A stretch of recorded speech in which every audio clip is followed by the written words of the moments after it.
Live from the 607, it's the Ocho Duro Parlay Hour, where we're talking sports locally and nationally. Join the conversation on our social media with the hashtag ODPH, because here we go.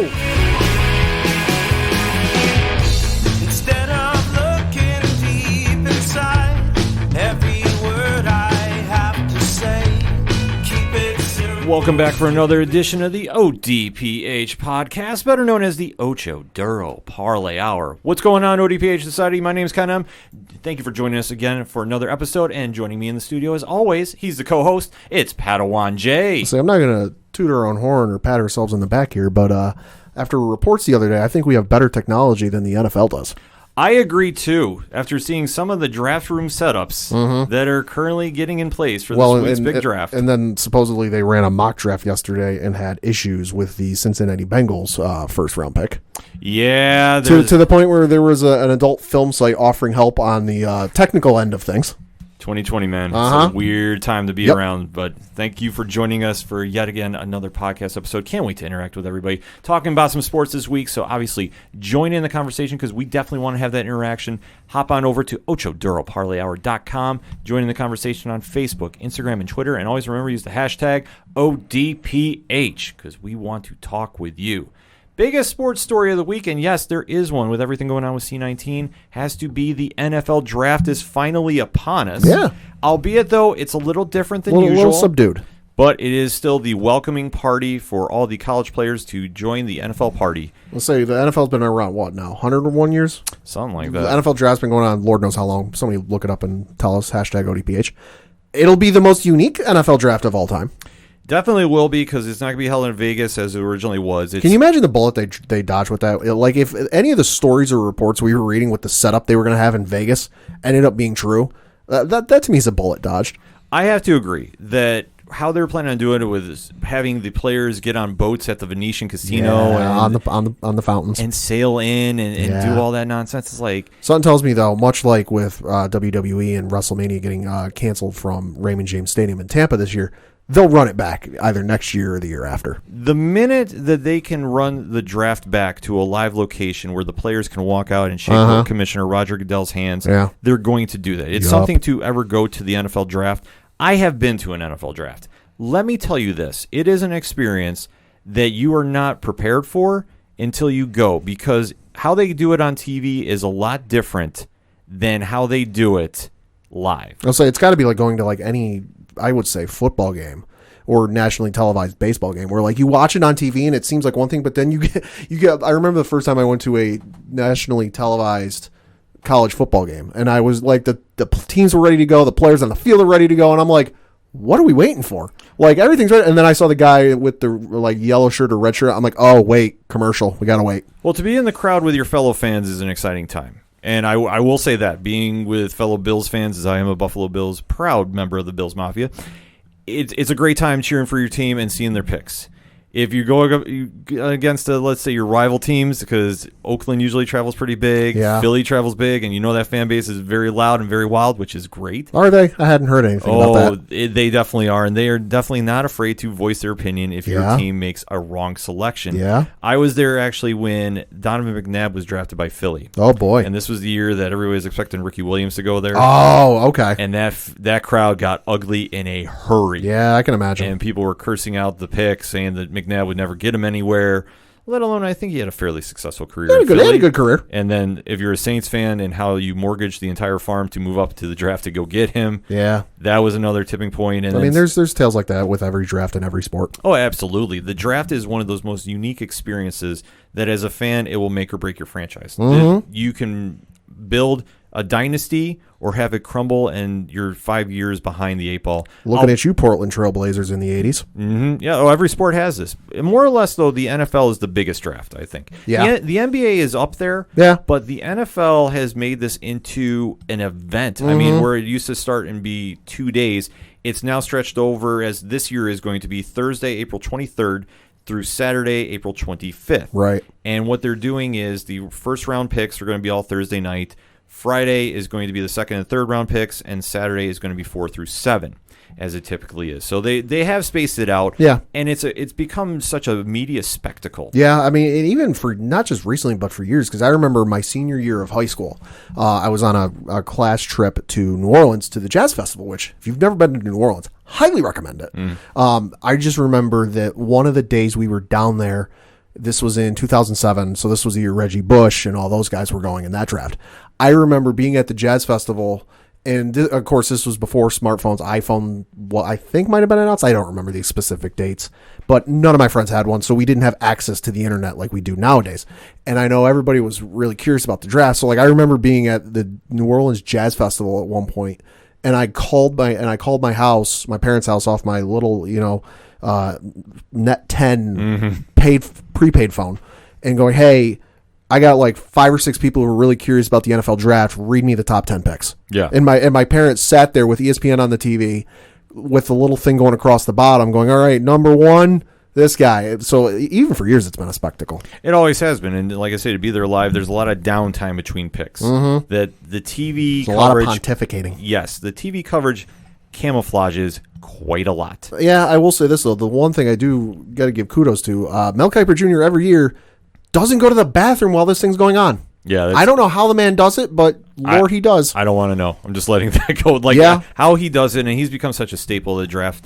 It's just, like I say, it ties into the tradition that has become the media event that it is. And to see that this year, obviously, with C19, it's not going to be like a typical year. No. That they're going to be doing it live via home for some secluded offices. Somehow. Wherever your GMs for your respective teams are going to be, we've seen some different footage pop up on the internet.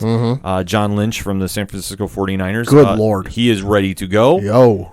Dave Gettleman, according to Coach Duffy, not so much. No. So how it all is going to pan out this Thursday as we kick off is going to be anybody's guess. And it's going to be something that we are going to have to witness and see that this could be a benchmark for how organizations are going to be doing drafts, depending on how long C19 is going to be going on. I'm fully anticipating, and I'm not going to give a number.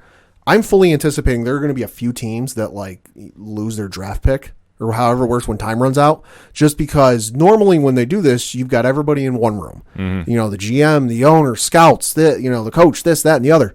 Now, they're all going to be separate. So you're going to have like 8 or 9 computers going with 8 or 9 different Skype calls, Zoom calls, whatever video conferencing service they're using with all of these people.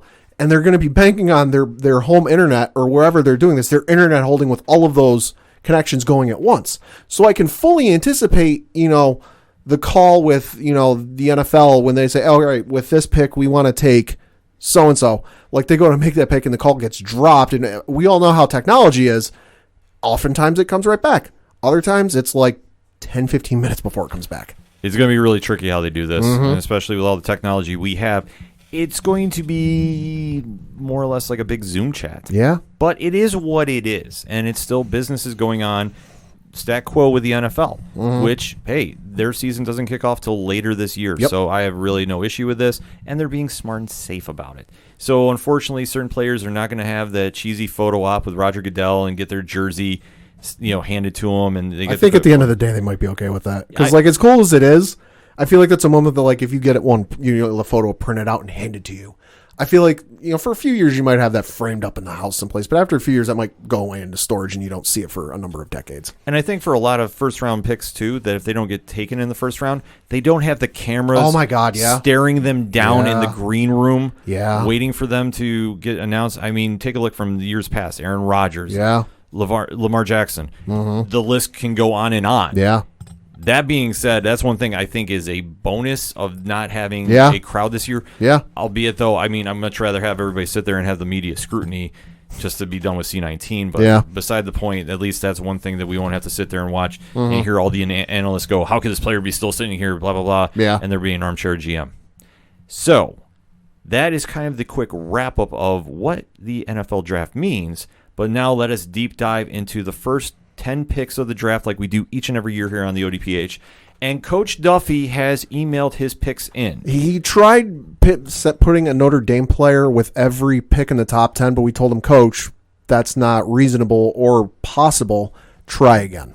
Yes, he has gone and really tried making his Quentin Nelson picks. Yeah. that, as you listen to Coach, and you should hit him up on @CoachDuffy11 on Twitter, because he definitely wants to interact with you, especially on draft night. He's throwing that out there. Mm-hmm. Obviously, not every player can be Quentin Nelson. There's going to be some players that are going to be surefire picks, and there's going to be some reaches. There's going to be some busts. So we're going to go through the top 10 picks like we usually do and deep dive into who we think is going where. Yeah.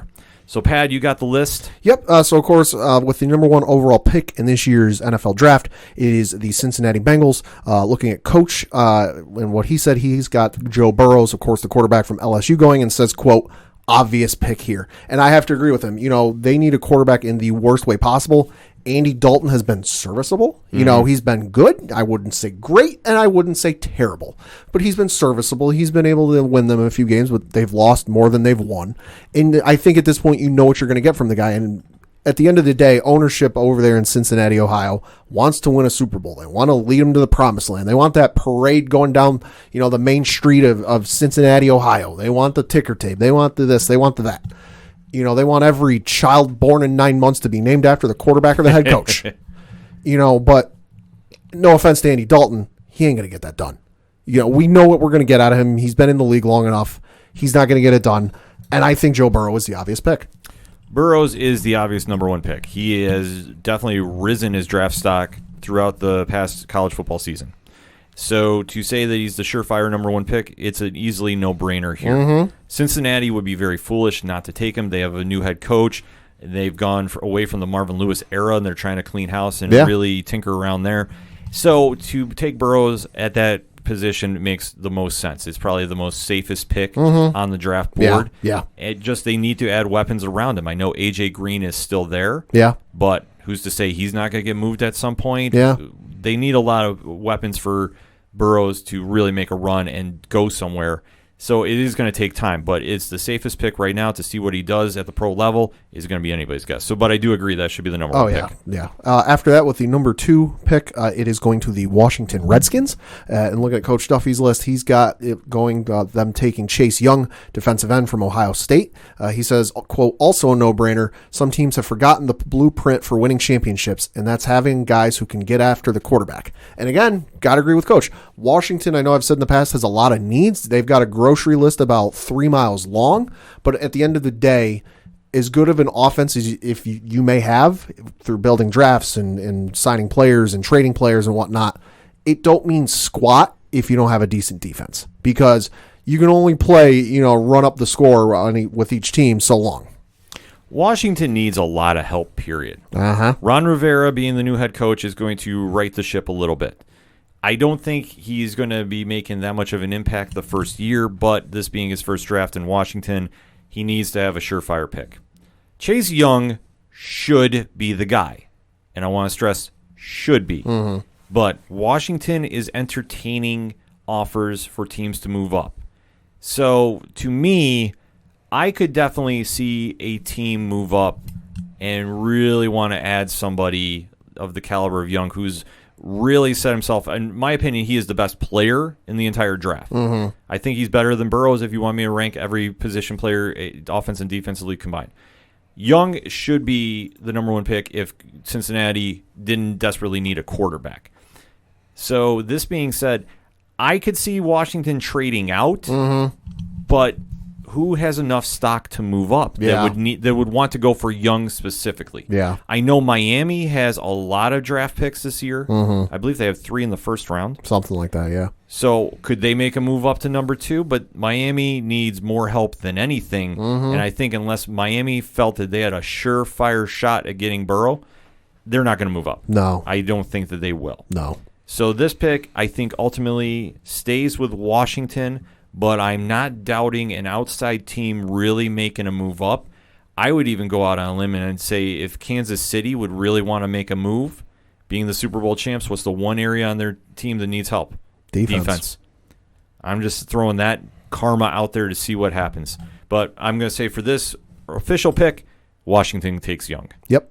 After that, with the number 3 overall pick, it is the Detroit Lions. And looking at what Coach Duffy has, he says they're going to take Jeff Okudah, cornerback from Ohio State. He says the Lions traded away Darius Slay in the offseason only because they say his replacement they say his replacement is in this draft. And you know what? I have to agree with him. You know, when you trade away a guy like Darius Slay, you have an obvious need to fill at that position. And, you know, their defense was not great last year, especially when it comes to pass defense. You know, they gave up 284, almost 285 passing yards per game, which is not good if you're trying to win a ball game. So you definitely need some help, and I think Jeff Okudah is definitely the guy to be there to help out. They need a lot. I mean, Patricia being the head coach of Detroit, he is known for his defense. Am I right or am I wrong, Pat? You are very right. So having that Belichick family tree influence on him, I think he's smart enough to take Okudah here, and I think that makes the most sense for them as well. It's always tricky, though, when you take a cornerback out of college, because some of them really pan out and are superstars right out the gate. Mm-hmm. Others are kind of wait and see. Yeah. Okudah, I think, is going to be a solid pick here. Is he going to be, perennial All-Pro?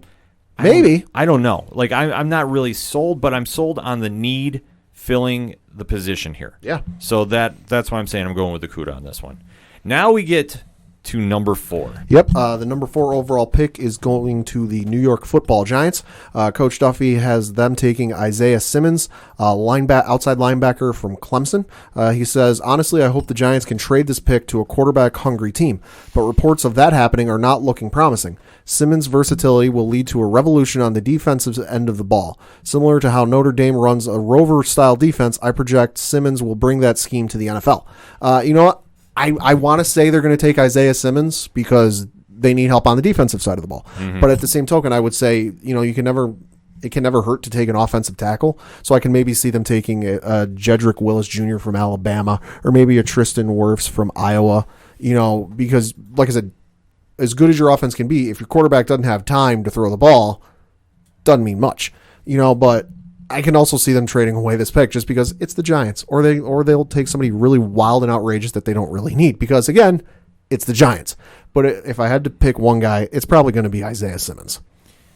This one, not only is at Coach Duffy 11 going to be lighting up Twitter in outrage, I think a lot of Giants Nation is going to be doing the same thing. Probably.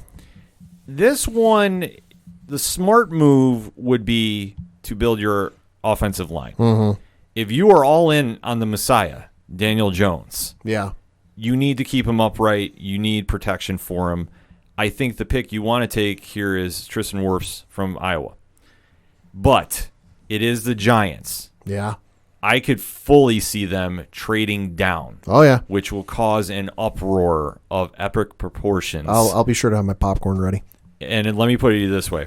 If they wind up taking Tua here... Oh, my God. Get on Twitter immediately. If you're in the New York's tri-state area, get on Facebook, because your friends that are Giants fans are going to be raging. Yes. And it's going to be glorious to see. I'm just saying this. Gettleman has surprised me over the past few years with his picks. He's surprised everyone. Oh, yeah. I mean, taking Daniel Jones as high as he did. Yeah. And I'm not saying him taking another quarterback would be completely out of the realm. No. He's very unpredictable in my opinion, No. in my sheer opinion. No, he took Daniel Jones about 2 rounds ahead of where he realistically should have picked him and would have gotten him. Oh, you would have got him completely. So trying to figure out what the Giants are going to do here, I'm going to just say they're going to trade down. Mm-hmm. So I'll go with that being the official pick. Even though what I think they should do is build the offensive line. If they took Simmons at this pick too, I wouldn't be mad about it. No. I think that could also help them out. I mean, but what are you ultimately trying to do? You have Saquon Barkley, who's a once-in-a-generation back. You need to give him an offensive line. If you imagine if he had Dallas's line, he'd be setting records all over the place. Oh, yeah. But they don't have a great line. But then again, are they going to take another Flowers? You don't know. I mean, it's a crapshoot with the draft, so you have to take your best needs and hope they work out. And it's even more of a crapshoot this year because unlike, every other draft in the past where they've had all the pro days and combines and workouts and this and that, they hadn't had this. So they're just working off of game tape and what scouts have seen. Right. And that's, honestly, you have to go with your gut here. Yeah. And like I say, just with Gettleman, I don't know. So I'm going to say they trade down, but if they stay here at the pick, Wirfs is the guy. Mm-hmm. Now we get to number 5. That would be the number 5th pick is going to the Miami Dolphins. Coach has the Dolphins taking Justin Herbert, quarterback from from Oregon? Yep. Oregon.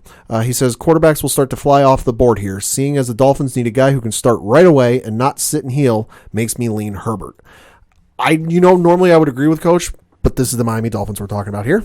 They've never made sensible decisions in the past, and I don't see that changing anytime soon.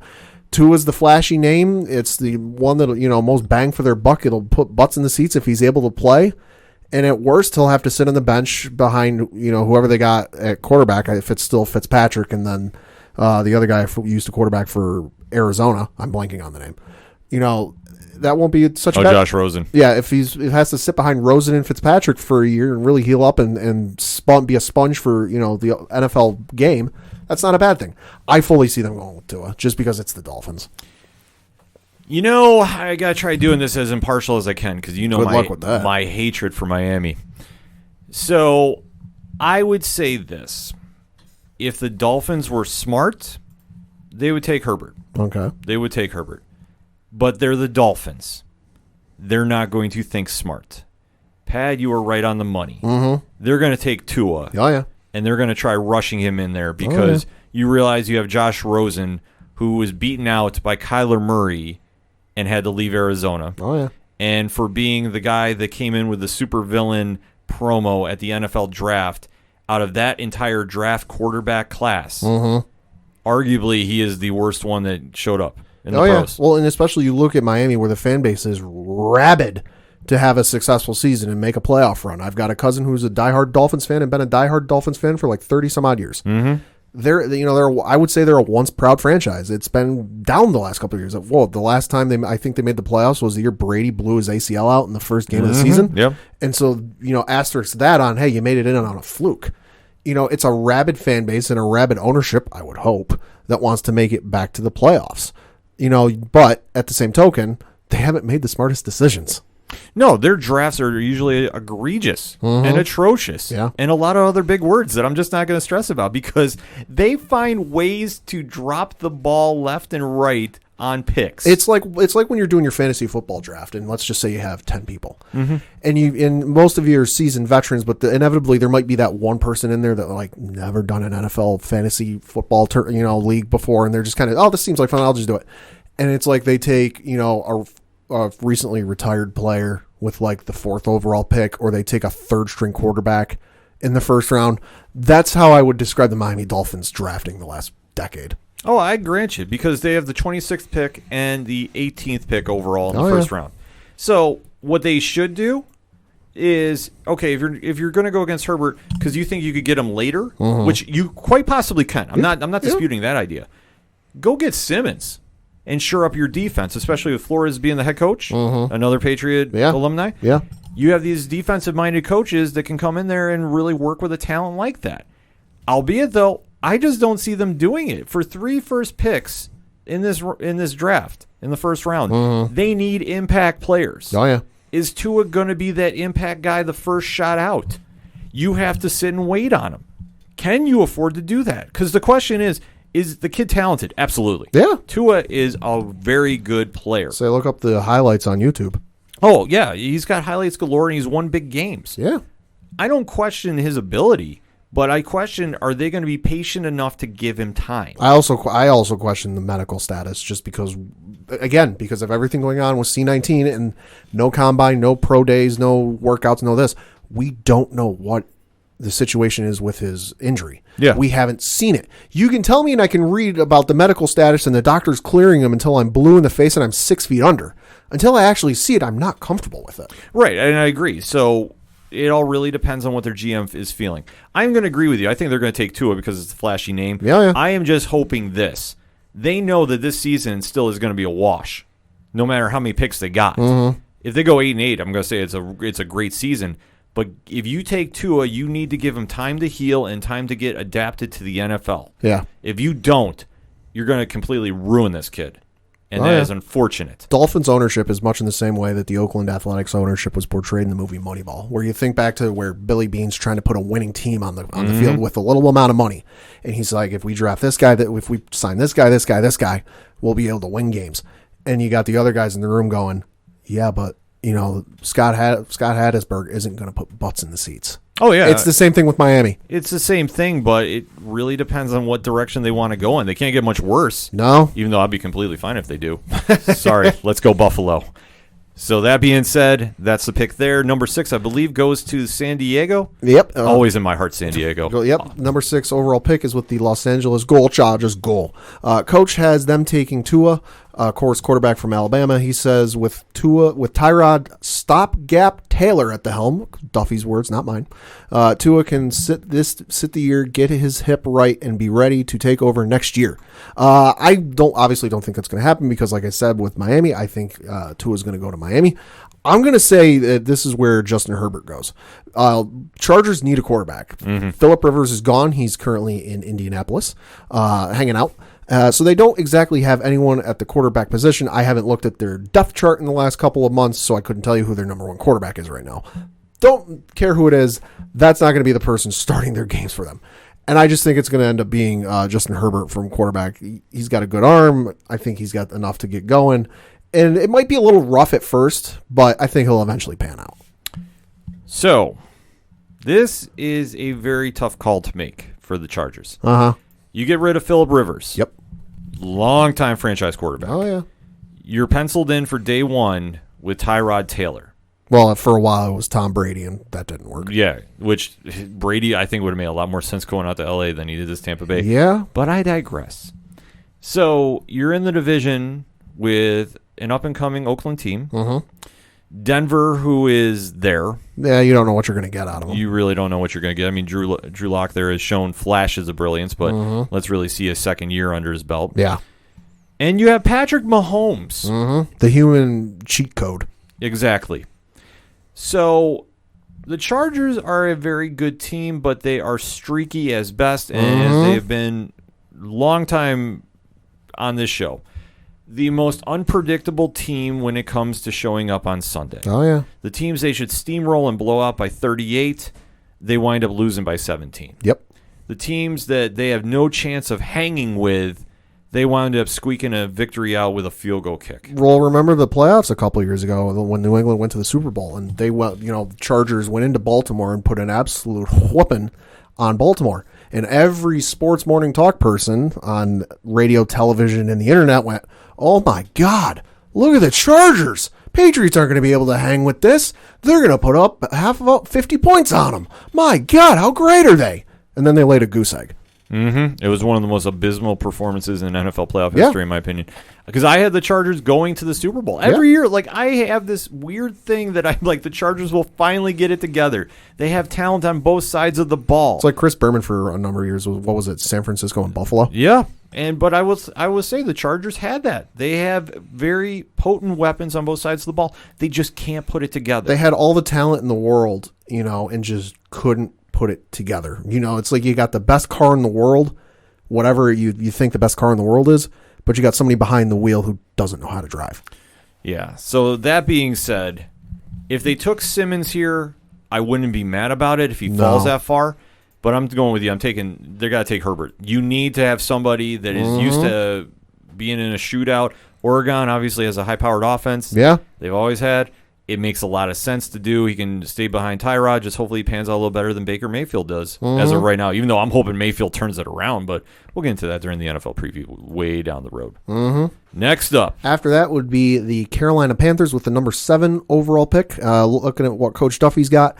He's got them taking Jerry Jeudy, a wide receiver. He says unless they slide up the board, they will grab a day 2 quarterback. However, Matt Rule is an offensive guy and loves to score points. That's not going to change in the NFL. And you know what? I got to agree with him. You got Christian McCaffrey locked up for God knows how many years now. I forget what the exact 4 years, I believe, but the highest paid running back in NFL history. Running back is great and all, but you can only run him for so long before teams figure it out and shut you down. I think they're going to need a wide receiver, whether it ends up being Jerry Jeudy, like Coach mentioned, or even like a CeeDee Lamb from Oklahoma, or even a Justin Jefferson from LSU. I think it's going to be a wide receiver in some fashion. Here's a question I guess I would ask. Okay. Right now, who is Carolina's starting quarterback? Looking at ESPN.com, they list one Teddy Bridgewater as their starting quarterback. That being said, they need to get him some weapons, but they also need to give him some balance on the side of the football as well.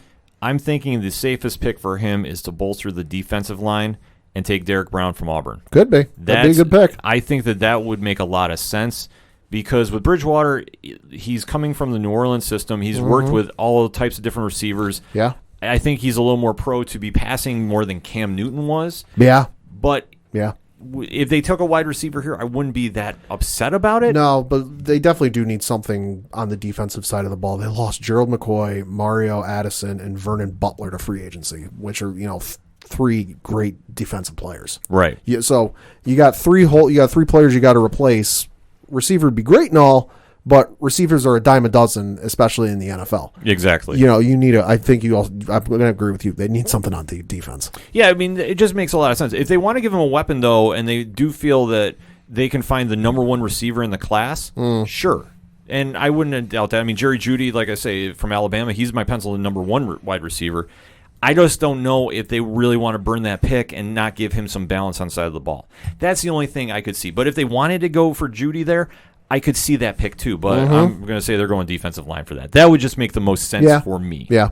Next up. After that, with the 8th overall pick, you have it going to the Arizona Cardinals. And looking at Coach Duffy's picks, he says they're going to take Tristan Wirfs, the offensive lineman.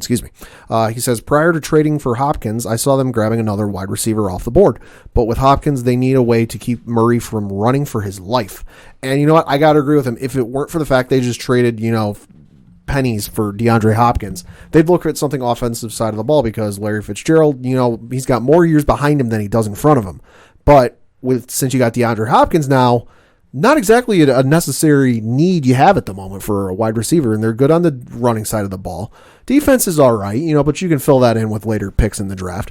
I think I got to agree with Coach. You got your offense almost together. You got the running game, you got the passing game.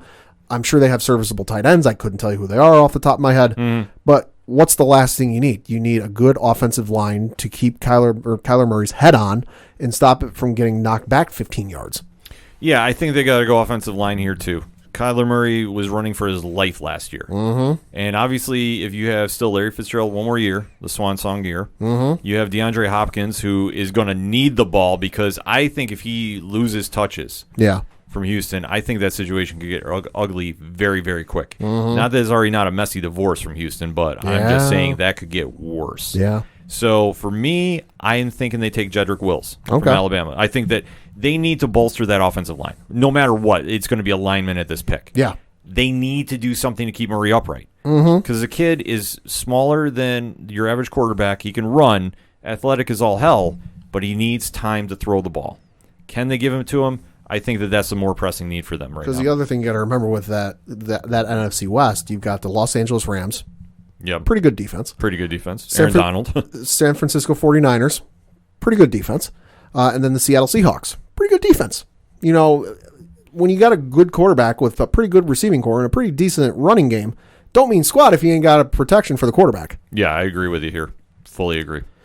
Next up. Yep. You got the 9th overall pick, which is going to the Jacksonville Jaguars. Coach has them taking Henry Ruggs, wide receiver. He says, prior I would have put an offensive lineman here, but you don't release your top wide receiver 2 days before the draft and not find a solid replacement. And you know what? I got to agree with them. They got rid of, like you said, they got rid of their top 2 wide receivers. I wouldn't be surprised if they take a quarterback here just because as good as Gardner Minshew II was, I don't see him fully being the franchise guy down the road that's going to lead them to the promised land and lead them in a deep playoff run. So I wouldn't be surprised if they end up, again, much like a Miami situation, Jacksonville's draft picks the last couple of years, outside of Leonard Fournette, because he's been pretty good, have been a little suspect, at least to me. So I wouldn't be surprised if they take, Love, the quarterback from Utah State. Justin Love? I wouldn't be surprised if they take Justin Love, quarterback from Utah State, just as a, hey, Gardner, we like you and all, but we don't think... Jordan Love, I'm sorry, Jordan Love. Yeah, Jordan Love. No disrespect, Gardner, but we don't think you're the guy. We got this other guy we're going to put in here, but I hope they take a wide receiver. Jacksonville, why are you becoming the new problem child of the NFL? You're getting rid of everybody. Their defensive star Yannick decided to get in a fight with Tony Khan from AEW fame. Yeah. And that got real messy in a hurry. So where do you go from here? I honestly don't know. I'm going to say they trade out. That's my pick. That wouldn't surprise me. I think they trade out. They try getting a team that wants to move up, maybe go get some help. I could see the Raiders moving up. Yeah. I could see San Francisco. Albeit those Frisco to move up, it really depends on what they need because they only got their first 2-round picks in the draft. Yeah. And then they don't have another one, I believe, till the 5th round. Oof. So they... Jesus. Yeah, so they really need to be smart with their picks. But I could see a team that really wants to make a jump from the middle of the pack to get up there. Could I see Miami trying to get back in the top 10 and mortgage the farm with their 2 picks? Yeah. Sure. It's Miami. Miami's capable of doing anything. So I'm going to say this. Jacksonville trades out because they're going to obviously be moving Yannick. Yannick can't stay there. No. He's got to go. Yeah. Yeah. There's no chance of that. I think that's probably the most even money deal that's going to happen. And then where do you begin to go? And then they're talking about trading Leonard Fournette too. Yeah. You're completely blowing up your team. Yep. So that's my pick. They trade out, period. Who goes in there? Lord knows. Anybody's guess. Whatever team goes in there, I'll tweet out that pick at number 9. But if you're going to say Jacksonville stays there, throw a dart against the wall.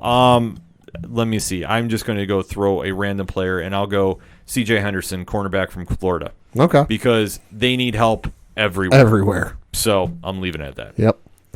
Last pick of the for the ones we're covering here, the 10th overall pick in the draft is going to the Cleveland Browns. And looking at what Coach Duffy has here, he says them taking Mekhi Becton, offensive lineman. He says Mayfield has all the weapons in the world, but when you can't drop back to let a wide receiver get open, it doesn't matter who you have running routes. A quarterback needs time to let routes get open. So I got to agree with him, but I think they're going to take Jedrick Wills Jr., the offensive tackle from Alabama. They got wide receivers. They got a running game. Hi, Patriots fan. I know they got a running game. They ran it down our throats last year. They need an offensive line. Baker Mayfield is good and all. He can get the ball around. He can pass, but he can't do it if he's running for his life. So I think they're going to take Jedrick Wills from Alabama. I don't disagree with that pick. I'm just hearing that they're working out a deal to get Trent Williams to come to the offensive line. So if they make that move, and I'll just say this, if they make that move, they're going to be looking wide receiver here, and this is where I think Jerry Jeudy goes, if he's still on the board for Alabama. If not, they're taking CeeDee Lamb from Oklahoma. Okay. They're going to get somebody because if you really believe in all the tea leaves involving Odell Beckham Jr., yeah, and he desperately wants out of Cleveland, but yet he's still on the Instagram thing, raving about the jerseys. Nobody really knows what's going on in that clubhouse. Yeah. Nobody. I would say this. I would fully see him getting traded and Cleveland getting some picks for him, and they'll go get a wide receiver replacement for him. If they go get Trent Williams, would they be smart to add an offensive lineman? Yeah, I could see that too, because they definitely need to keep Baker upright, especially figuring Nick Chubb is still pulling off the yards he's doing with a lackluster line. Yep. I could definitely see them adding to there, but I think, though, they're going to wind up taking a wide receiver if they get Trent Williams. And like I said, I think Jerry Jeudy's the guy. I think that he has definitely got a lot of potential for what they need in Cleveland. So that being said, that's the top 10. As the Patriots fan in the room, because we always give you our team's picks, what do you think, and do you have a sleeper for this draft? I think that unlike years past where they trade out of the first round, I don't think they're going to do that this year. I think they're going to possibly look on the defensive side of the ball just because that obviously looking at last year is something they might need to look at. I think they're going to look at AJ Epinesa. Sorry if I butchered that name. Defensive end from Iowa. Yeah, they need a quarterback, but with it as early as the quarterbacks are going in this year's draft, and some of the other names aren't exactly like, ooh, gotta get that guy. I think they'll hold off this year if they even think about getting a quarterback. And in terms of receivers, dime a dozen. All the good receivers I think are going to be gone in the early part of this draft. So I think by the time you get to the 23rd overall pick, most of the good offensive players I think will be gone. So I think they'll be looking defense. Yeah, for the Bills, for the Patriots, it could be anything. And would they be smart to draft a quarterback? Sure, because we still don't know what's going to happen. They could still wind up with Cam Newton or Deshaun Watson by the time it's all said and done. So I don't really know what Patriots are going to do. For the Bills, I could see them just adding more pieces to the offensive line. I could see them adding some to the defense side, too. They're looking very good on paper right now. So they don't have a pick in the first round, it looks like. Right, no, because they definitely were moving some pieces with Stefon Diggs. to get him. That's right. So it's like this year's draft is kind of I want to say it's a wash. So but the Bills don't have a pick until the 54th pick in the second round. Yeah. So I mean, who could they take down there? I mean, and it's funny. You mentioned that. I'm looking at a mock draft here from Todd McShay. That he has them taking Chase Claypool, wide receiver from Notre Dame. One player whose name Coach threw out in the email he sent us. He said a name I'd like to throw out there as well. Chase Claypool out of Notre Dame, a big 6'5" wide receiver with big hands. I watched him take over the Camping World Bowl game. I expect him to be able to do similar things in the NFL.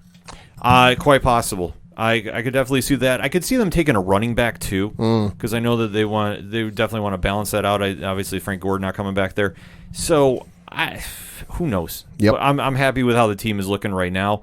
And for sleeper picks, honestly, like with the draft, it's anybody's guess. But I know this is going to make Coach Duffy's day. I like the tight end from coming out of Notre Dame, Cole Kmet. Okay. I think he's got a very big upside to him.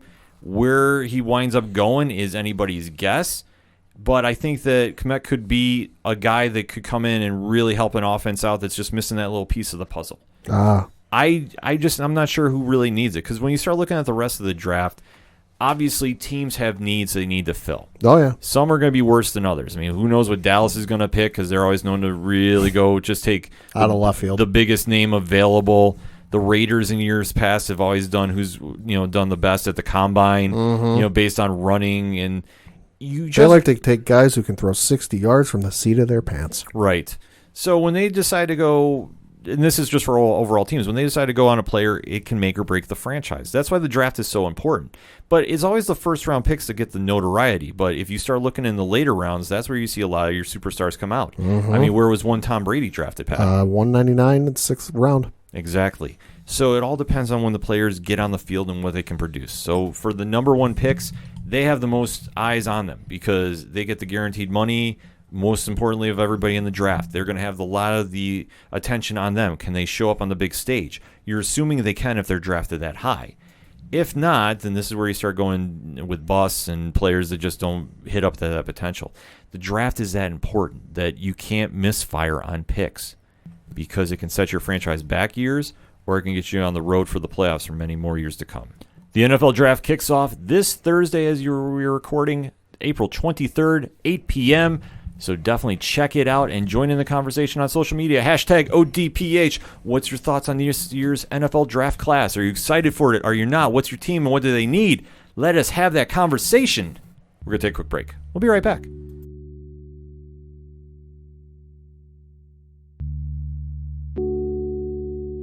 Can you imagine a world immune to all forms of cancer? Ladies and gentlemen, the time has come for our 4th annual live stream for the cure. And this year, we need your help more than ever. Please join us May 27th through May 31st for 48 hours of live content from guests and podcasts around the world. We'll be aiming for our most ambitious goal to date as we try to raise $10,000 for the Cancer Research Institute. Please visit www.livestreamforthecure.com for more information on this year's event and how you can be a part of it. Together, we can make a difference.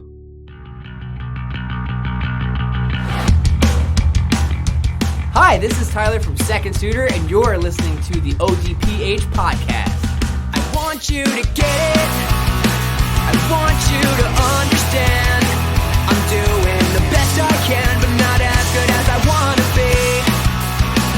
I just want to get it. I just want to comprehend that I have to make amends. Welcome back for another segment on this edition of the ODPH podcast, and I guess we are going back to our saga of As the Octagon Turns. Yes, there has been some latest developments in the saga of the UFC fighting to get back into the cage. Horse piss. So, Pad, why don't we just recap everything that's been going on in case somebody has not been following? Since C19 has been shut down, oh my lord, the UFC has been canceling cards left and right like every other sports organization on the planet. and they have announced that they were trying to make UFC 249 go on April 17th. In the worst way possible. That it was just going to be on Fighter Island. Well, first, let's remember, UFC 249 was scheduled for April 18th, I want to say it was, in the Barclays Center in Brooklyn, and then C19, really took its grips in the United States.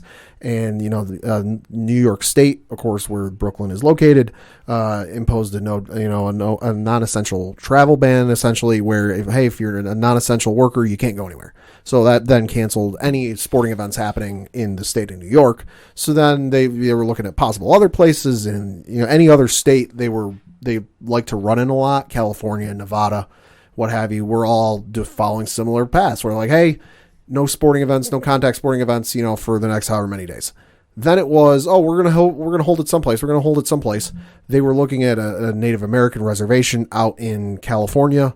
That didn't pan out, and then they were looking at Fighter Island, as Ken alluded to, because Dana White bought an island. But what inevitably looked like it put 249 in the water was the CEO of Disney and the president of ESPN stepping in and going, hey, knock it off. But, hey, it's not dead yet.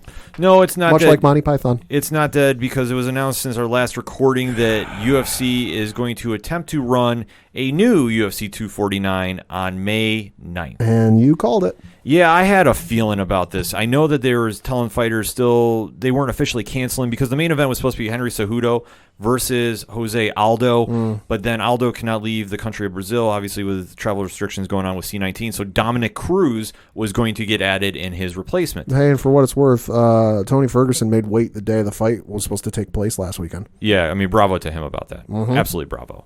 But now the question becomes, okay, what were we going to do for May 9th with the UFC? Because as the WWE has now been announced that they are an essential business and how the law is worded in Florida, that is, any performers or athletes that's providing entertainment is now considered essential. That I'm just paraphrasing this. So that opened... It's a lot of legal jargon. It's a lot of legal jargon, but it opened the door for basically every other sports organization to try making a run. Because I know last week when we recorded, you read off the statement, and I was listening to it, and I realized I'm not a lawyer or any person of any legal stature. But just the way the wording was written and the way you were reading it to me, it was very vague. In terms of what it encompassed in terms of a sport or live audience. And I'm sitting there and you got done reading it and I'm like, and my first reaction was they just greenlit every sport in the country to be able to go to Florida and operate. Oh yeah, without question. Just because of the way it was worded and the way it was written, it didn't say World Wrestling Entertainment is an essential business and we give them license to operate during this time when everything's going on. In broadcast live shows. No, that wasn't it. It was essentially worded in, I'm paraphrasing, with athletes and live broadcasts, and just the way it was worded was very, very, very vague. I understand we're all trying to get out of the C19 shutdown, and we all want to get everything going again, especially sports. Yeah. This is just really an egotistical and arrogant move to really keep trying this without doing the proper settings for it. Now, what I mean by this is it's still been announced that they're going to host May 9th. They have not announced where. The previous cards have been all wiped out. So the 4 events that were previously scheduled to be taking place, that has all been canceled. So now they're building for this May 9th super card. It has not been said officially where yet. So it's anybody's guess, but it has not been said about, okay, how the fighters are going to be quarantined, what about the safety, like such as the regulations that they're doing in Florida. So I still have an issue with this until something is said by the CDC or the governing faction, which is going to house this event, because yet again, it is still not scheduled to be announced where this is being held. All signs point to Florida. Where, I don't know, but it's all supposed to point there. They're going to stock this through the roof. I mean, some of the fights that were supposed to be mentioned was Tony Ferguson versus Justin Gaethje was supposed to be in the main event. Cejudo versus Dominic Cruz. Amanda Nunes was supposed to fight Felice Spencer. That has now been canceled, though. Nunez has pulled out of the fight for right. much of the same reasons that we have said, too. It's just right now is not the time to really to go on ahead with this. So that being said, until some more information about this is coming out, I really can't co-sign on this. No, and I love how Brett Okamoto was reporting that they're going to hold the fight May 9th and a location to be announced. Hi, it's not hard. I don't got to close my eyes with a dart, spin in a circle, and throw a dart to try and figure out where they're going to put it. We know where they're going to put it. The only place that's allowing sports to go on right now, Florida. Yeah. So it limits you to the American Airlines Arena down in Miami, or whatever. What is it? Whatever the name of the arena is where the Magic play in Orlando. In Orlando, you're really limited to like Miami or Orlando. Like it's not hard to figure, or even Tampa Bay where the Lightning play. It's not hard to figure out. The only other option, which I have to credit Rich from 3 Fat Nerds podcast about, he's thinking this might take place in the WWE Performance Center. That did cross my mind. I'm not doubting that idea happening as well, but then again, how many of the fight team is going to be allowed there? It's a difference of amount of people from WWE to UFC for this. And nothing has changed in terms of our concerns with this from Fighter Island to now this. It's the same still applies because the CDC is still recommending no gatherings of more than 10 people. On a normal UFC card, if nothing's going on, you've got an excess of, what would you say, 30, 40, 50 people octagon side? Give, take. Even shrunken numbers where it's just the judges, a timekeeper, because you're going to need one to, whatever that thing is, the wooden slapsticks, whatever those things are. So that's 4. You're going to need a referee. That's 5. You got the 2 fighters. There's 7. So you're not going to be able to have any more than maybe one person from their camp octagon side, and that's 9. But then you got to factor in, okay, or what are they going to put the announcers when they broadcast this thing in a skybox someplace? You'd have to figure that they would kind of copy 2 things. 1, how the WWE has been doing their business, and 2, how they did in the Brazil card, the last one they ran with the empty arena.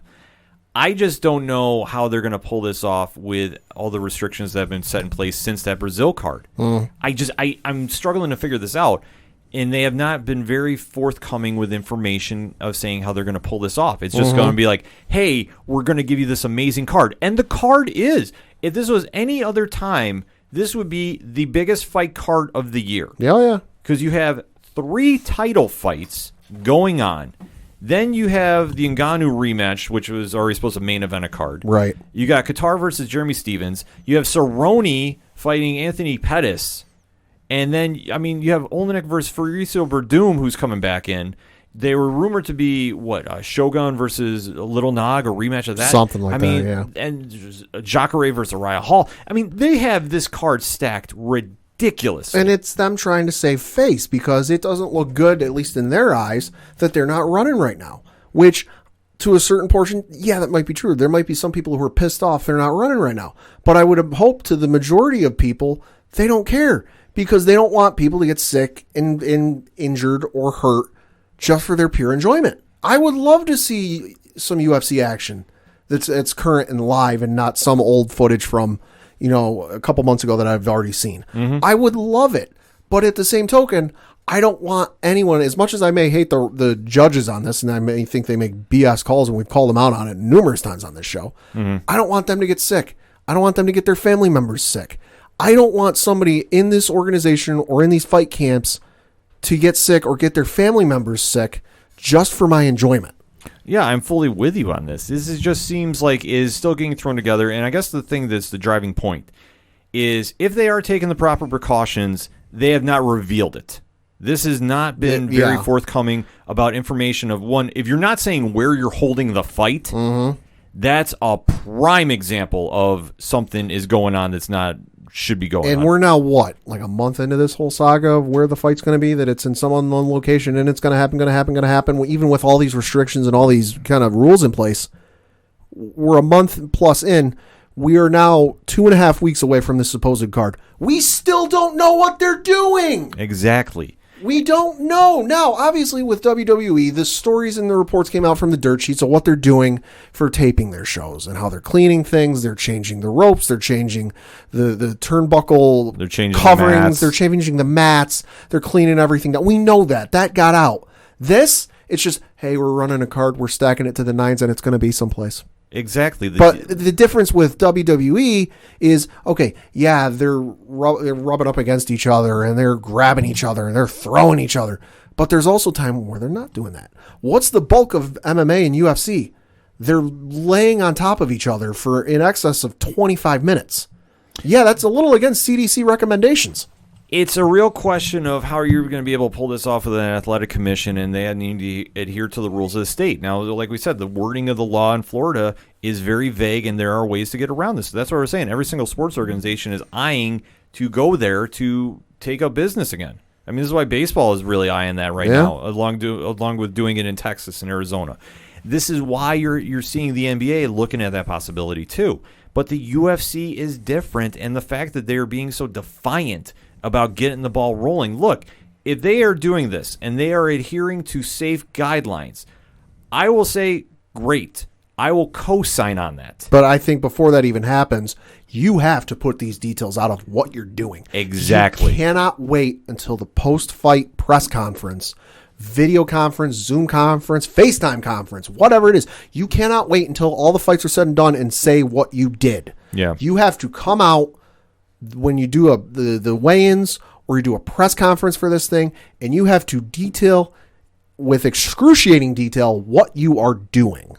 Yeah. Because any less is a crime. I agree with you fully. There is no way they can't come out with the details because you need to clear this. And especially if you're trying to be so secretive, and if the excuse, I'm sorry, this is weak if this is the excuse, that you don't want to tell fans where you're going to be at so they don't come down, I'm sorry, that's bogus. You need to be forthcoming with all that information, because if you're going to be running fights and you're bringing in a very big group of people, now, depending on how you want to do this, if you're going to completely space it out and tape it and put it together, right, that's a different story. But if you're saying that you are going to run business as usual, and this is how you're doing this, this is so arrogant and so blatantly stupid. Yeah, there's no way you can keep this secret. You know, there are people working in airports. Some of them, I'm sure, are UFC fans. Mm-hmm. So you can't tell me that, you know, if you have a famous UFC fighter walking into the airport, who admittedly, they're a little slow these days. We know from Jerry Lawler, when he went to go back to Raw for the first time live, tweeted out that he called his local airport to figure out what time the flight was leaving to Orlando so he could get down there. And the person working at the desk there said, quote, "What time can you get here?" Exactly. They're a little slow. So you can't tell me that if somebody flies into, let's just say the fight's in Orlando, where the Orlando Magic play. You can't tell me that they go to fly into Orlando airport that somebody working baggage or somebody working the ticket counter doesn't see, you know, Francis Ngannou, for example, walk in and go, "Holy shit, that's Francis Ngannou." Mm-hmm. And as slow as it might be right now, they can't take the 30 seconds to open their phone, go to Twitter, Facebook, Reddit, Snapchat, and go, "Hey, look who's here in Orlando." And it'll be all over the place within 5 minutes. Yeah, I mean, to be so secretive about this, I mean, like I say, it's just a bad look, in my opinion, about this. That if you're not following the rules that are given, and you're being very defiant about this is how it's coming across. This is not the message you should be sending out. Now, if you're saying, okay, we're back in Florida, we're working with the guidelines they're given, this is how we're doing things, great, perfect. Be very excited to see those fights. But if you're not, and you're still planning on doing what, Fighter Island out in California, which still has Mortal Kombat. Yeah, which still has not cleared everybody to resume combat sports. Yep. This is just blatantly arrogant. Yep. And I'm sorry, there's no rhyme nor reason to be doing this. I mean, the fact that you are having fighters slowly pull out, and like I said, Nunez decided to pull out because she's going to run a full camp with everything going on. Sure. Obviously. Which I don't falter about. It's not, and to quote her, it's not the right time for me to be fighting right now. Let the coronavirus pass a little bit, and then we can at least have a full camp. Let's see where we are around June, and let's see where we're going there. Okay. Fine with that. Fine. Yeah. No issue with that. But to just have everybody really rush into a camp, and then not everybody is Donald Cerrone. Not everybody's going to be like, no. I can set down my beverage and go. And yeah, people need camps to get trained. People need to get in the habit of doing this and let them go from there. And then, you know what, like, just to kind of have it rushed that we haven't heard about anybody being quarantined. We're just hearing people are going to get together again and get into a building. And I mean, I don't like. I really just are questioning the lack of details about this. Oh, I am too. I maintain they shouldn't run. No, they shouldn't run. And I maintain, like I've said in previous weeks, if you're that desperate to put something on television, do a best of card. Now, Ariel Helwani over the weekend retweeted somebody who said, got a friend who is fairly new to MMA, made a custom best of card for us to watch tonight in place of UFC 249. Backyard, cigars, bourbon, classic fights. Don't tell me when I read this off to you, because this is a full card, early prelims, and main card. Okay. I read this off and tell me you would or wouldn't watch this if they put this on free TV, ESPN, ABC. And to clarify, I have not seen this list, so you're getting my genuine reaction here. Early prelims. Nick Diaz versus Daly. Oh, shit. Okay. Krokop versus Emelianenko. Oh, okay. From Pride. Uh-huh. Okay. Liddell versus Silva. Okay. Ferguson versus Pettis.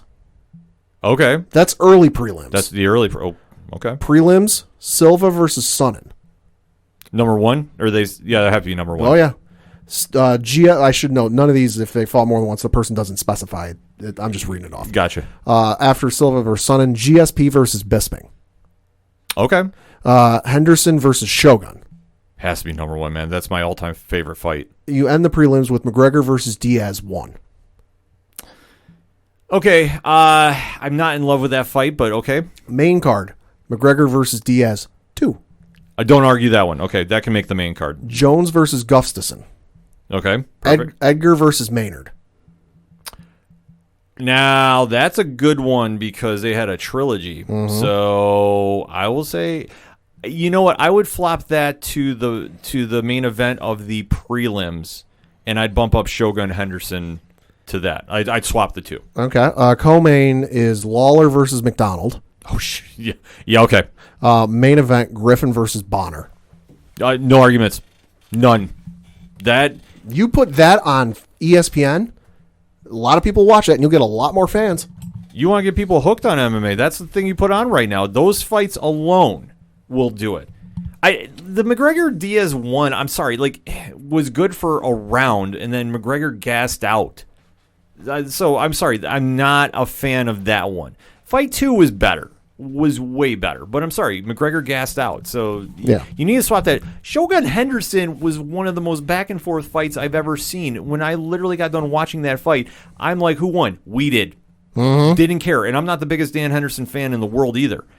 And when, like I said, the victory he got, honestly, I think I even blacked out who won that fight because it was that good that I think both guys earned stripes. Yeah. I think Henderson won. Honestly, I'm gonna have to check that out because honestly, whenever somebody mentions that fight, I just magically trigger. They both did. Mm-hmm. It's that good. Yeah. So that being said, with the fight, I'm already just gonna say that's what they should be doing. But just to sit there and just not come out with the details about it, and especially I think the thing that's most unsettling is all the secrecy. Mm-hmm. Is why are we just sitting there going, yeah, we're gonna have a fight, we're gonna do this, we're gonna be so defiant. And yet you're not explaining how you're doing this to be safe. And you've had more than enough time to figure it out. Yeah, you've had more than enough time to do this. Because this isn't the case about a month or so ago when there was, or 2-3 weeks ago when it was, oh, hey, yeah, we're going to have a fight on an island. And we're like, all right, really shouldn't, but you got to tell us how you're going to do it. Hi, we're multiple weeks later and you still haven't said. Yeah, that's you can't tell me you haven't had time for your people or government officials, health officials, to figure out how you do this. You've had the time. Yeah. Dan Henderson did win that fight. I had to check it up because, honestly, that fight still, I would much rather watch that on repeat for 5 fights than sit there and see fighters possibly get sick from this. Mm-hmm. And this is not a joke, so why is the UFC treating it as such? And you can't say they're not at this stage because I understand they want to get back in business. Everybody else does. But when you're being so secretive about this, that is just such a bad look. If you were saying, okay, we're setting up shop in Florida, we're adhering to the rules, this is what we're doing, our fighters are in quarantine.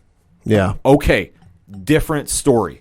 I'll be the first one to come out and say, okay, I'm all right with this. Mm-hmm. But I'm not all right with, okay, we couldn't run that day, well, guess what, we're going to do it. What have you done since point A to point B to warrant that exchange? Yeah. What have you done that says, okay, now it's safe to do it? You cancel a fight on the 17th of April to run on May 9th. What is the difference? Where's the change? Where? Just the listing of where it's taking place on the internet. Yeah, that's it. That's the only change that you have specified. You need to give more details for us to say this is okay. I'm sorry. If you feel strongly that this is okay, please explain to me why. I'm going to throw that out to the ODPH Society. If you're all right with the fight running, with not knowing where it is, not knowing how they're keeping the fighters safe, not knowing how they're keeping the personnel safe, and I'm just going to group personnel as judges, referees, commentators if they're doing that, fight teams, however you want to define that, I'm just going to leave that as personnel. If you're not explaining to me how they're pulling this off, and doing it in a safe way, that we're flattening the curve instead of worsening it. Mm-hmm. Like, you need to explain that to me. I'm sorry, I cannot co-sign on this. No. This is just asinine in my opinion. But that being said, I definitely want to have that conversation with you. Folks, you are hearing this at home. We've presented the case. UFC 249 is quote unquote a go. Explain to me how. And explain to me how you were excited about this and how everybody's being safe. That's what I really want to have that discussion with the details we are given today as we were recording on the 21st of April. Hit us up on our social media accounts. We're going to take a quick break. We'll be right back.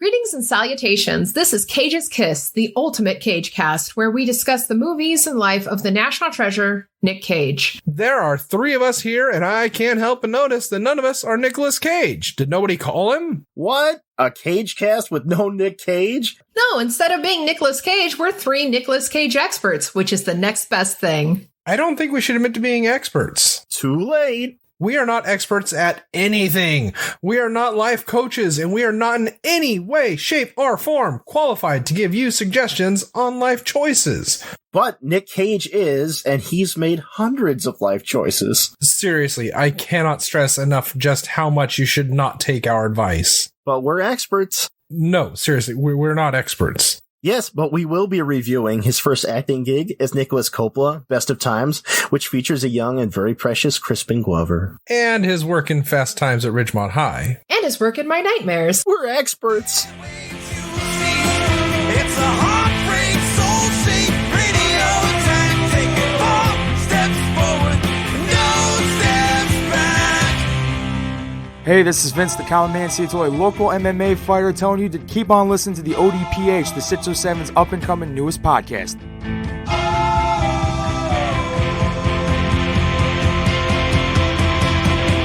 We knew right where we'd be, floating on the airwaves, you see.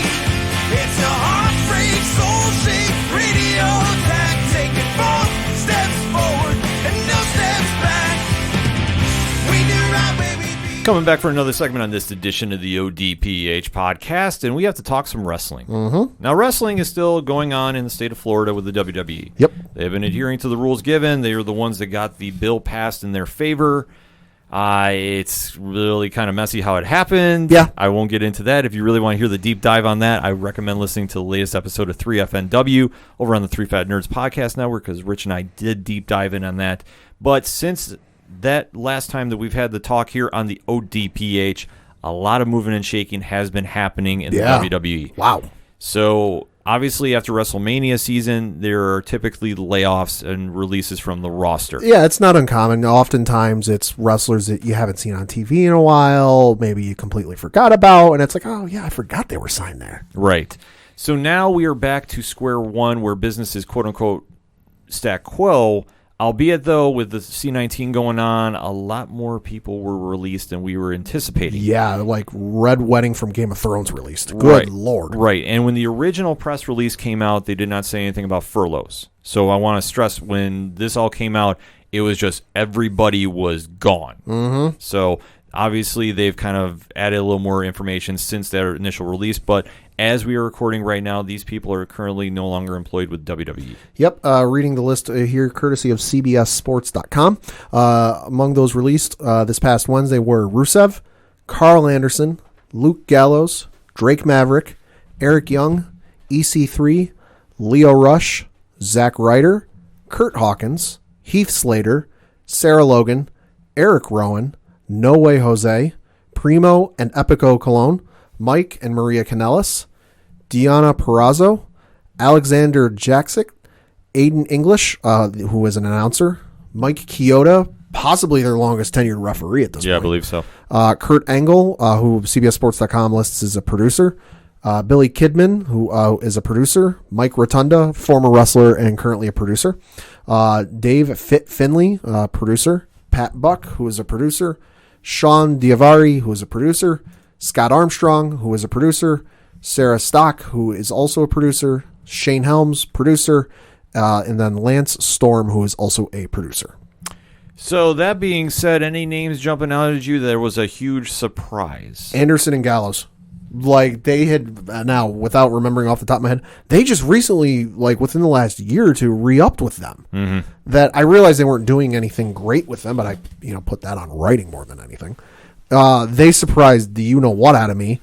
Also, I would say Rusev to a certain degree, because he's still, like, I realize, maybe he's not topping merch like he was about a year or two ago, but that's also because when's the last time new Rusev merch came out?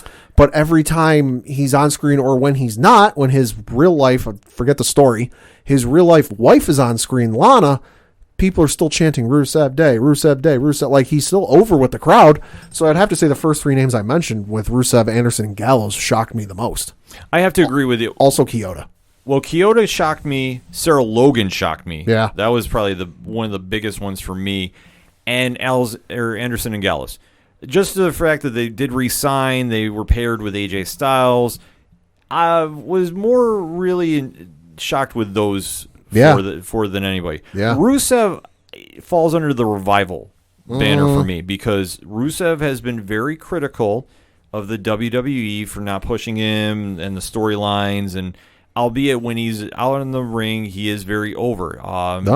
So, and behind the scenes, he donated like $25,000 of his own money to help people who work for WWE who might find it a little difficult given these current times. Yeah, Rusev is showing he's been a very top shelf person. Like, I don't know him personally, but his actions have definitely spoken a lot. Yeah. So to see how he's reacting to this bloodbath, I guess you can call it, like the Red Wedding, he's just been very top shelf about helping everybody out. And I fully expect him to wind up somewhere, whether it's Ring of Honor, whether it's AEW.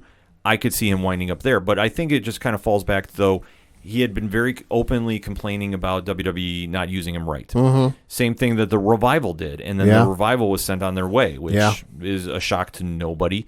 And obviously the writing is on the wall. As soon as AEW is back up and running, they'll be there to hang out with everybody. Yeah. So that one's didn't really surprise me as much. Sarah Logan definitely did. She's been in a semi-push lately. Obviously,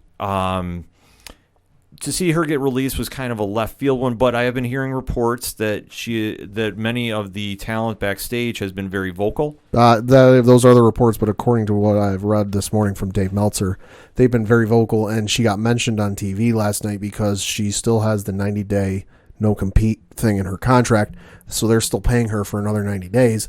They might still use her for those 90 days, but according to what Dave Meltzer and some other people have said online, you might, much in the same way that Drake Maverick is, where Drake Maverick was announced for the Cruiserweight tournament on NXT, and then like 2-3 days later got cut. But he's still going to appear on the Cruiserweight tournament, and he said those will be his last matches. I think Sarah Logan is much in the same boat. People might have been pushing for her and really supporting her behind the scenes with some of the upper management, and you might still see her on a Raw or on a SmackDown or what have you for those 90 days, but I still think once the 90 days are up, she's gone. I will disagree with you on this. I think that she winds up coming back. She's one of the furloughed. Okay. That'll be my prediction. I think that she is. I would say another one that is acting like it is Leo Rush on his social media, so I wouldn't doubt that he's not furloughed. Drake Maverick could be. Drake is a puzzling one. Yeah.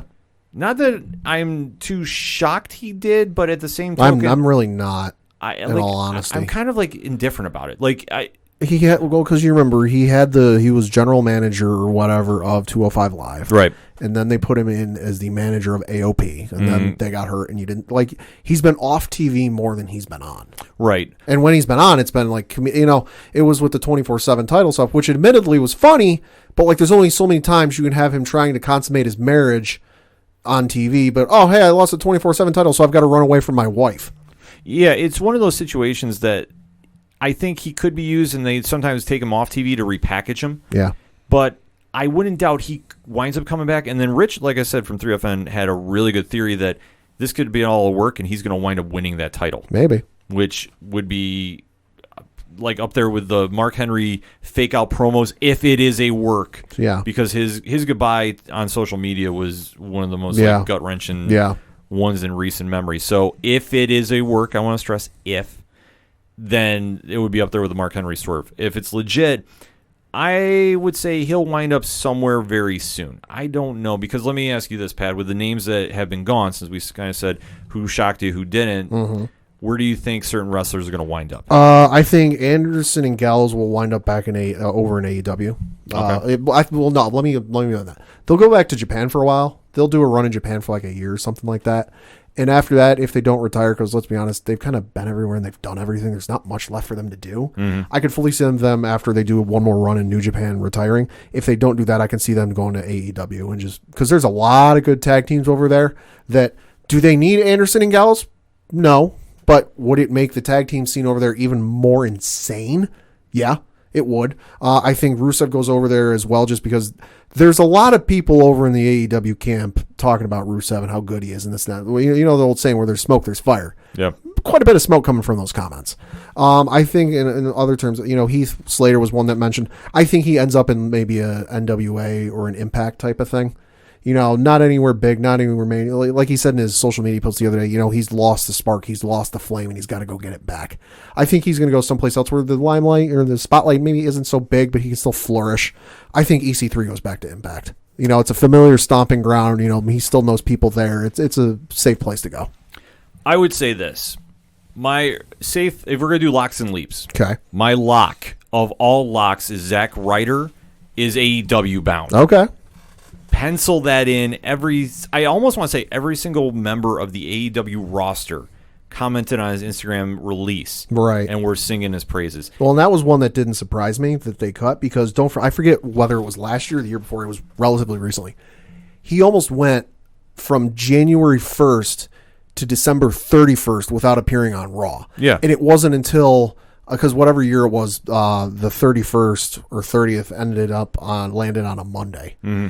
And it wasn't until literally the last Raw of the year that he appeared on TV. So that was one that didn't surprise me. It didn't surprise me. I think I'm not wishing he got fired by any means, but I was hoping that if he really wants to continue his career, he needs to go somewhere else. I think he ran his course in WWE. Yeah. And I think AEW will be a perfect landing spot for him. He definitely needs a repackage, retool his kind of gimmick because he did the broski Matt Riddle Riddle type thing for only so long, and he rode that for 10 years. Yeah, he rode that as far as he could, and I think AEW would be a good landing ground for him. Just the only thing that I would worry for him and anybody coming from the WWE is how AEW has booked in talent that has come over has not been the best. No, let's take a look at Shawn Spears. Yeah. For starters, and I mean to see the initial roster of AEW and where some of those wrestlers are not even on TV anymore, like Joey Janela. Yeah, you have to go there with a little trepidation if you're signed there. I guess that would be the way I take a look at it. Because after the Revival has their big tag match with the Young Bucks, which, let's face it, everybody's been waiting to see for years. Yep. Where do they go from there? And are they going to like the direction they're going to be put in? It's anybody's guess. So getting back to the list, though, I could see Rusev going there. I think Rusev could have the biggest upside to going there. Yeah. I wouldn't doubt him going to Ring of Honor, though. Yeah. I could see him doing that. Under Marty Scurll, I think he could do a lot of big things there. I think he just needs a little opportunity to do that. Sure. I wouldn't doubt Drake Maverick and EC3 going together wherever they go. I know there was some internet talk about pairing him as an EC3 with MJF in AEW, but they're the same character, and that doesn't need to happen. No. MJF is over as MJF. He doesn't need anybody else. No. So let alone give him a tag team part. I'm sorry, I don't buy it. No. I'm not into it. No. You can say whatever you want about that. But like I say, I think if Maverick is truly gone, he is paired with Ethan Carter III wherever they go. That's going to be your 1-2 combo. If they go back to Impact, I think that's not a bad look. Impact is not the biggest federation, but they put on solid programming and solid matches. And that's all you can really want as a performer. Yeah. Sarah Logan, I think, will wind up back with WWE. If she doesn't, AEW would be idiotic not to sign her. Their women's division needs a little help. Their women's division is on life support. I'm sorry for whoever is running their women's division. They've done an atrocious job with it. Britt Baker is only now starting to come into her own as a heel. They've really botched it with everybody else on that roster. I'm sorry. It's bad to see what they've done. They need somebody to come in there and rewrite the ship. Yeah. And I think Logan could be a corner piece if you really want to go that route. Everybody else is really fair game, except I think the joke I've had is Heath Slater will now go on the indie scene, tear it up like Drew McIntyre, and come back to win the NXT World title. So thus 3MB will be the stable of champions. Yep. It's going to happen. I fully believe it. I think Eric Rowan will end up in AEW and with the Dark Order. I don't know. I'm going to say 50-50 on that. Okay. Because I think with Brody, he's the better of the two as far as it goes for wrestling. Like, I wouldn't doubt Rowan winds up with NWA. Yeah, I could see that. But I don't know with AEW how many they're going to take because they're not running shows that we know of. Right. I'm sure they're going to try getting into Florida which way they can at this stage, or to another state that's allegedly going to be reopening. Who knows? But I think that they're not going to be signing everybody per se. Rowan is a real puzzling one. Yeah. I think he'll wind up working into, like I say, an NWA maybe, or even a Ring of Honor, maybe even Impact. I mean, maybe. I think one of those two would probably take him. Or when the indie scene gets back up, he could be another guy that just goes around the indie scene until he finds a good spot to land. And for most everybody else, I would say the writers, I think, are just going to be furloughed. I think they're all coming back, like Lance Storm and Shane Helms. I don't think that they're going anywhere permanently. Kyoto could be anything, too. Yeah. Really, that was kind of really puzzling more than anything. But right, because he was the only referee on the list. Right. But it could be a situation where he just had a lot of contract money on the books, and then obviously doing the layoffs and trying to right the ship right now. I understand it. But it is what it is with business. It's like when everybody got laid off and people were complaining about how the stock holders got paid. That's federal law. Like Rich explains this on 3FN, so you really want more detail about that, listen over there. You should be listening anyway. It's great content. But overall with that, it was a really crazy time going in, out of the ring, and then probably the craziest thing in ring that we have seen or heard about is Money in the Bank. Yeah. Now, That'll be a little crazy. Pat, do you want to try breaking this down? I don't think I can. I'll leave this one up to you. Okay. So what they have announced is this year's Money in the Bank is going to be taking place at Titan Tower. What's Titan Tower, you may be asking? It is the WWE headquarters. Well, their current headquarters. They are building a new one. They're holding off on it for the time being. Right, with everything going on with C-19 shutdowns. They're holding off. So they're going to basically have the Money in the Bank participants, which the Money in the Bank match, if you're not familiar with, there's a ladder and a briefcase in the center of the ring. First one to grab the briefcase wins a title opportunity whenever they feel like cashing in the calendar year. Yep.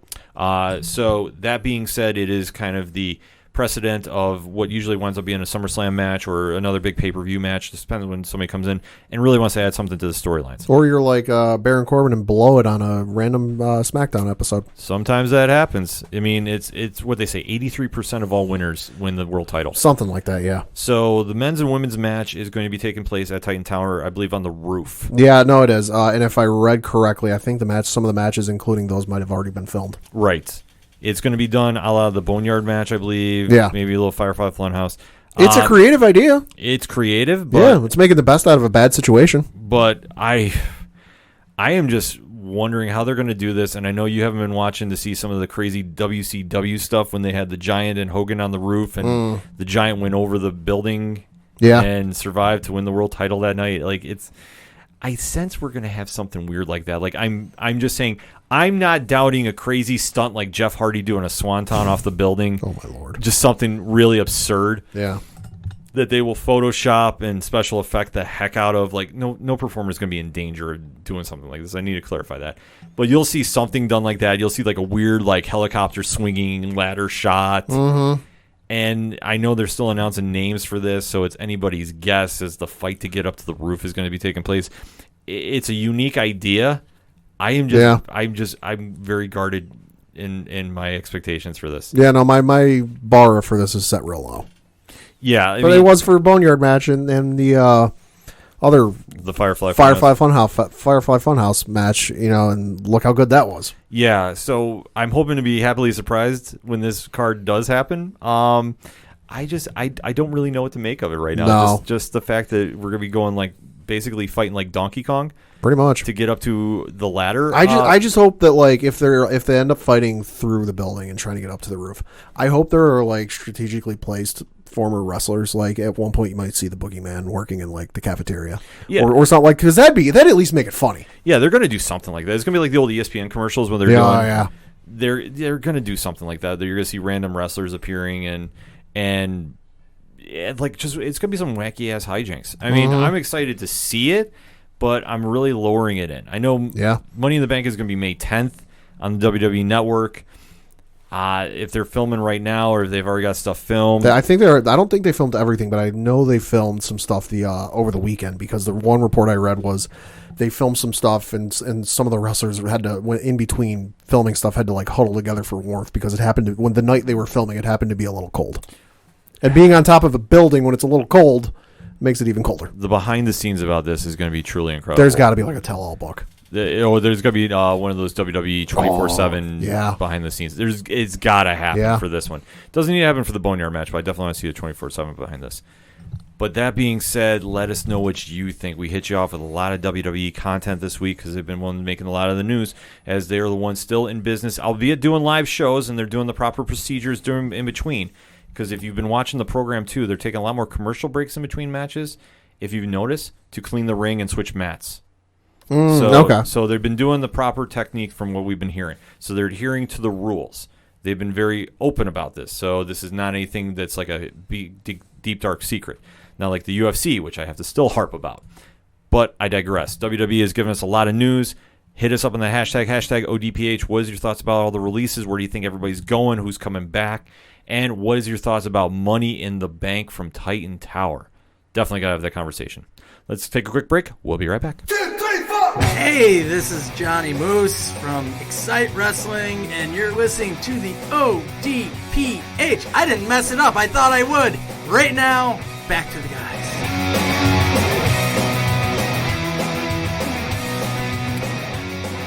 Coming back for the final segment on this edition of the ODPH podcast, and there is no local minute, but we will continue to stress, support local, support local, support local.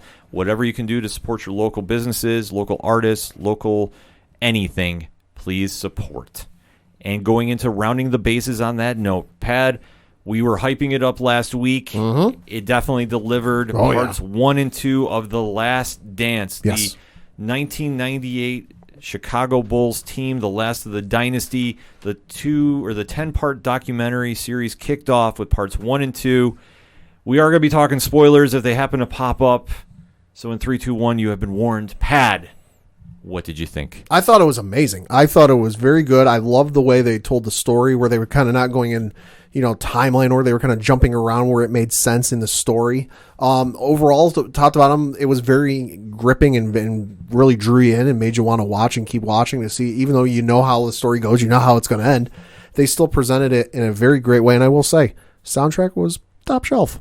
Soundtrack is amazing. The production on this has been spot on, and to get into the history of that final Bulls run and hearing about the conflict with Jerry Krause and Phil Jackson. They did him dirty. They did Krause very dirty. And I get that Phil Jackson doesn't like him, Michael Jordan doesn't like him, Scotty doesn't like him, and then you had the owner who was kind of like, whenever they'd bring up the topic of something Jerry Krause said or did, he always kind of took the out as, Well, I don't think he wants to any part of that, unfortunately. I have a feeling that after this is all said and done, Krause is going to be as disliked as Bartman was. Could be. In Chicago. Could be. I'm sorry, I'm not wishing that on him. I want to stress that very much, but in my opinion, how they've been portraying him thus far, he is going to be one of the most disliked people in Chicago sports history. Probably. If he isn't already, for what has been getting brought to light with obviously not re-signing Phil Jackson and just bringing him back, but telling him you got one more year and you're gone. I don't care if you win 82 games, I believe was the quote. Yep. Why would it just shows one of the greatest coaches of all time? I don't care if you go undefeated, you're not coming back. Mind blowing. I understand that obviously Father Time catches up with everybody, but when the Bulls are still winning as they are winning, you don't really need to be using that idea as your focal point, and obviously if you want to go a different direction, I just think it was just a messy situation. It was not handled well. It was definitely not handled well, and the documentary, I will say that that's one thing I don't like, is you can definitely tell it's very anti-Jerry Krause in this. Because as much as you might hate the guy or you might not like the guy, he still deserves credit for putting those teams together. Oh, yeah, by far. He definitely does, and they're doing him absolutely dirty by this. But it is very interesting to see how they're portraying Michael Jordan and just how his work ethic came to be, and how Dean Smith told him to leave North Carolina. I never heard that story. No. And, I mean, when do you ever hear of a coach tell you that no, you need to leave and you need to go? And not any time these days. Yeah, it's very rare to hear, and just to hear the story of him going into the NBA and the early stories about him with the Chicago Bulls, which is just wild. The hotel room. Yep, that. Ooh. I was just like, wow, hearing that story of his first time on the road with his fellow teammates. And just to see the drive of how Jordan became Jordan, and to see how he is the legacy that he is, just the ultimate competitor, was truly fascinating. And I think the biggest surprise to me, that at that time I never really paid attention to contracts that much. Sure. Scottie Pippen. Yeah. Signing that atrocious, 7-year? Good Lord, 7-year deal for $17 million? Yeah, something like that. For pennies. Yeah. I mean, if you want to talk about working under a salary cap, but I think even at that time they didn't have a salary cap in the NBA? I don't think so. No, because I get Jordan was making something like $33 million a year, but for the number 2 guy in the organization on the team, to be the 122nd highest paid player in the entire NBA is a crime. It was a travesty. And for Pippen, who Jordan would not have been as successful without Pippen. No, God, no. No way. No. So the fact that the team did him like that, I mean, it's the ugly side of sports, because once you put professional in front of sports or professional in front of anything, you become a business. No, yeah, and like you said, Jordan wouldn't be anything he was without Scottie. You saw Jordan without Scottie. Yeah. They talked about that playoff game against the Celtics where Jordan put up the record 63 points in a game. Think about it. Man puts up 60. If I go to some random person on the street and says, hey, I want to tell you about a basketball game. One player put up 63 points in that entire game. What do you think happened? Do you think that player won? 99% of the people I would think would say, oh yeah, God, 63 points. They should have won that game. Didn't win the game.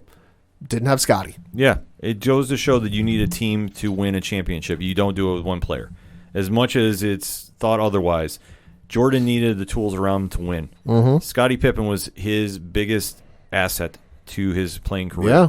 And it showed when he wasn't in the lineup. And they go into detail about Scottie could have got a surgery but didn't because he didn't feel he needed to come back that much for the organization. Yeah. And I understand his gripe. Yeah. But it's like I say, it's one of the downsides when every time you put professional in front of sports, yeah, or professional in front of athlete.